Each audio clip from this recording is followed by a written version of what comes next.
মোমবাতি জ্বালালেন। মোমবাতির কাঁপা কাঁপা আলোয় বাবার মুখটা কেমন অদ্ভুত লাগছিল।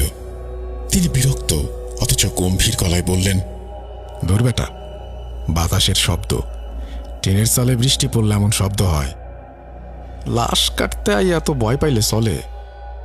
ততক্ষণে জেনারেটরের লাইট জ্বলে উঠল।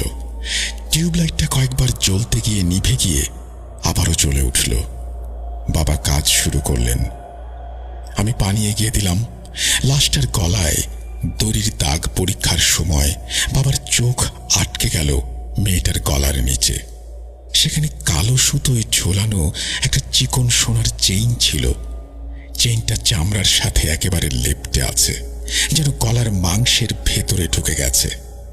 চেইনের লকেটে কিছু একটা লেখা, একটা নকশা। মর্গে তখন আমরা দুজন ছাড়া আর কেউ নেই। শয়তান তখন বাবার মাথায় ভর করেছে।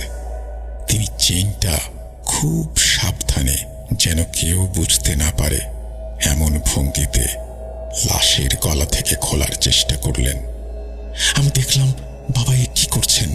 আমি ফিসফিস করে বললাম, আব্বা, এইটা পুলিশের লিস্টে নাই, রাইখা দাও, ঝামেলা হইব।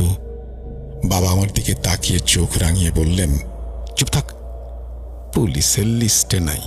পুলিশের লিস্টে থাকলে ওরা আগে নিয়ে যাইতো। অভাবের সংসারে এইটুকু সোনার অনেক দাম।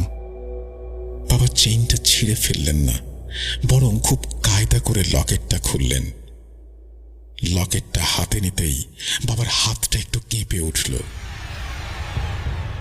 যেন জিনিসটা খুব ঠান্ডা। অথবা